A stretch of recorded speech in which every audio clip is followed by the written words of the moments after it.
明年就21大了，习近平会把政法委这个刀把子交给谁呢？现在的特务头子陈一新能顺利的晋级政法沙皇吗？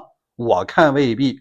他迎来了一位外部挑战者，这位虽然没有任何的福建帮的经历，但是他也有自己的2张王牌。接下来谁是最后的赢家呢？大家好，我是大卫，美西时间8月19号。以前咱们预测了七常委，再就是中办主任和另外一个角色。今天呢，咱们预测一下明年的21大必须要产生的政法委书记，谁是最后的赢家？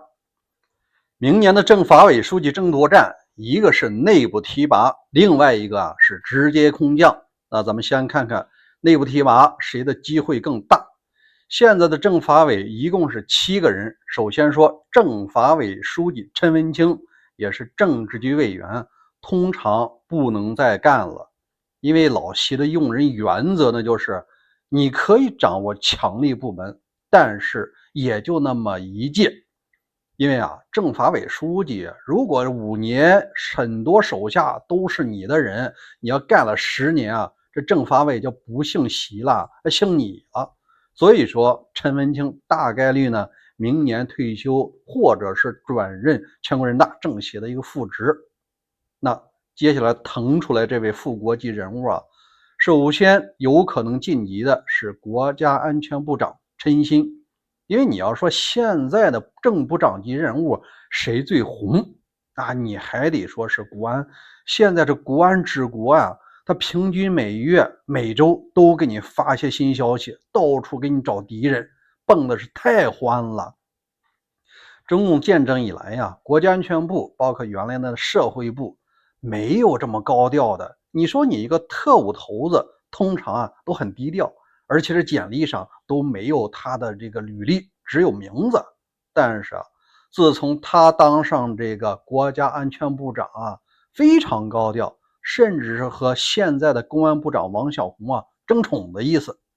那我们来看一下这个王小洪他已经是到龄了，明年是必然退休。以前咱们已经预测了公安部长的人选了，那政法委书记公安口没戏，剩下的不就是国安吗？另外还有一个是最高法的院长，包括检察长，这俩人都是50几年的，肯定是要退休，或者是转任人大政协的副职，也没戏。事实上还有一个小的角色，那就是正部长级的秘书长，他叫做尹柏。这个人物呢，他属于西北帮的人马，已经晋升正部长级了，对政法非常熟悉。但是他有个缺点呢，就是岁数还年轻，才50多岁。如果贸然把他提上去呢，恐怕是镇不住角色。但是不排除下一任呢，他升半格成政法委副书记还继续兼他的秘书长。这个呢也是对未来的政法委书记有个分权和监督，毕竟是西北帮老习的自己人。那我们再来看看还有一位人物，现在的司法部长，他叫做贺荣，也是没戏的。虽然是西北帮的人马，但是她是一位女性这政法沙皇只能是一个狠人，这女性天然她这方面要弱一些。所以你看现在7个人扒拉来扒拉去也就那么1个半的竞争者，国安部长和那个秘书长。那你说外部竞争者有吗？通常能够担任这个角色的都是政治大省和经济大省的省委书记，你省长通常都没戏。通常咱们以前讲过了，你像浙江江苏上海北京的头，这些人未来是要管经济的，人家大量的时间都在市场都在这个发改委系统搞经济的人他们通常不会干这个。当然有一个人物他比较特殊，那就是现在的陕西省委书记叫赵一德。那你说他的竞争者在哪里呢？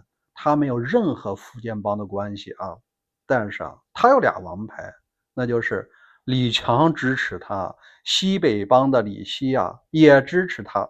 这已经是七常委里面有俩人投赞成票了。那我们来看看他有没有2把刷子。首先这是一位老政法。习近平在浙江担任省委书记期间啊，他已经是担任了一个市的政法委书记了，是管过公安的，有这个经验。而且呢，在李强担任浙江省长期间啊，又进一步得到了提拔。后来呢，一直是干到了这个市委常委，也担任过杭州的市委书记、秘书长。所以你看看，整个的浙江人马啊，对他是交口称赞的。毕竟啊，在浙江干了20多年，现在在老习的老家陕西当省委书记。你要是在陕西能当省委书记，必须获得西北帮的认同啊！你看现在的中纪委书记李希也是点头的。那我们就来看看这两位浙江新军同样成长于浙江，到底谁能赢呢？那我们只能是骑驴看唱本走着瞧呢。最后呢，我想说一下政法委书记为什么这么重要呢？以前的节目咱讲过，中国含权量最高的10个职位，除了7常委之外啊，一个是公安部长、中办主任，再就是这个政法委书记。政法委书记在江湖时期啊，作为9龙治水其中之一，他几乎成了第2中央了。为什么？给大家举个例子，当年的总理是温家宝，但是啊，各省的省长有的时候大事儿，他第一要请示总理，第二呢，也要看一下周永康是什么意见。为什么呢？因为周永康他自己搞了一个叫社会综合治理办公室。你说这个办公室是干什么的？是抢国务院总理的权的。他不甘心只管这个公安、检察院、法院和司法，你只能是个刀把子呀。如果说你把这个社会综合治理要是管起来啊，那等于半个国务院的事儿啊都得向他汇报。所以说啊，当时在处理这个薄熙来的时候，周永康就向总理叫板，因为总理的意思是说，你出了这么大的事情，这必须得严办呀。周永康就是反对，说你要利用他的长处，让他去戍边呀。一个政法委书记，你是正国级，我也是正国级，所以啊，当时的第2中心就是政法委。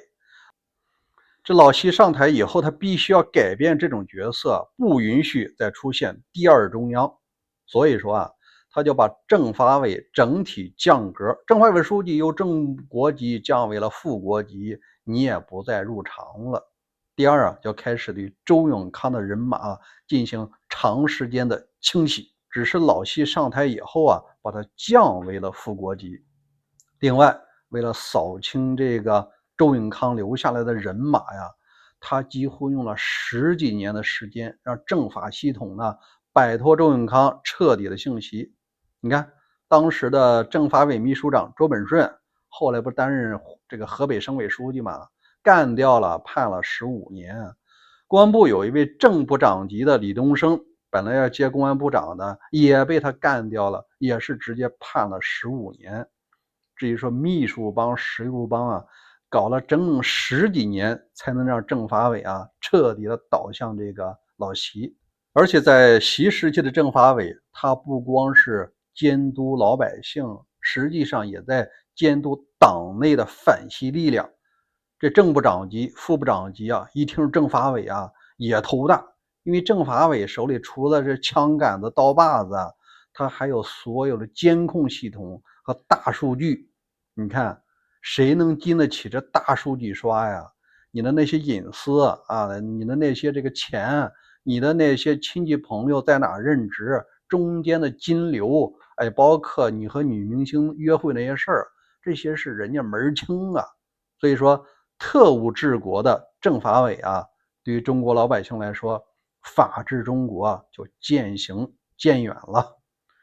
关于他们两位谁能够胜出，如果您有自己的观点，欢迎在留言区留言，咱们明天再会。